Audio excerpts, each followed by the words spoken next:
Does anything change out there practice-wise now that you know who your opponent's going to be?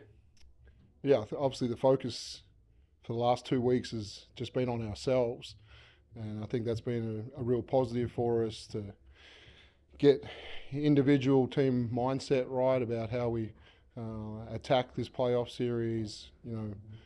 How do we look when we're at our best, and if things aren't going right, how do we make sure we're able to get on to the next play and move on. So I think we had two really quality scrimmages that were highly competitive.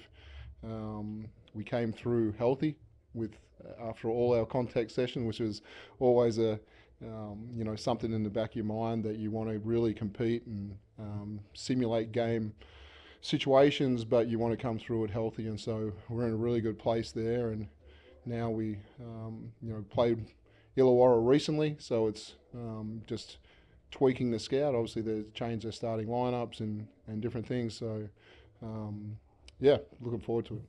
Do you see a slight advantage there, the fact that you did play them in your final game, and so they're really fresh in you guys' minds? Yeah, I think it's nice to, have that recency with them, and we saw some of the things that they continue to peg back the game and the runs that they went on, and the things that they did well to get them back in the game, and how we responded. So.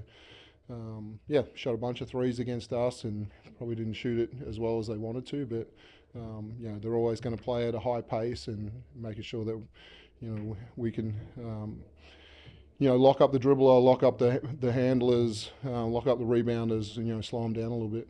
You spoke about focusing on yourselves. What sorts of things did you want to refine going into those scrimmages, and what did you make of those scrimmages and how they looked after all of those learnings? Yeah, there's foul discipline is going to be extremely important. So I think we were hard on the detail and the discipline that we need to play with to make sure that we get to position, and if we get a bad call, about how that doesn't push us to get another foul or make a mistake. And so I think the real mindset of being able to move on. They shoot 32 free throws when they win, and they really attack. So keeping in front of them, using your body, using your wall ups, it's going to be really important. But just the continual growth of our offense, and how they're going to be aggressive against IC and CG, and they're going to take some under routes against Ellie and Shea, and just how we just keep the basketball popping and make sure everyone's involved. Any concerns at all on such a long break without actual basketball games between your last game and game one?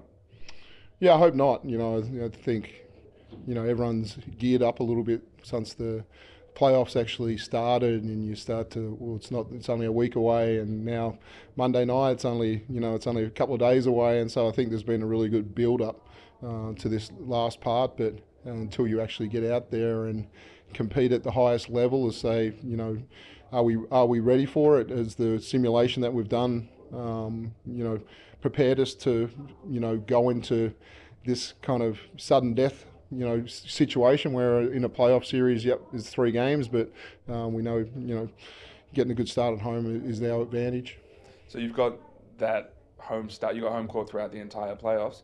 How much do you think that lifts you guys and sort of clicks you guys right into gear as soon as you get out there?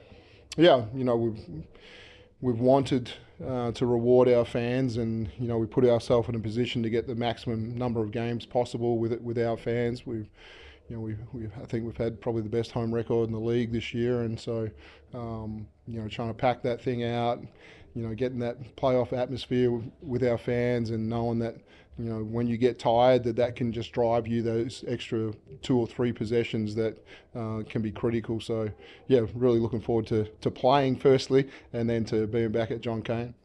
Can you give us an idea of what it looked like? Do you guys watch the game last night?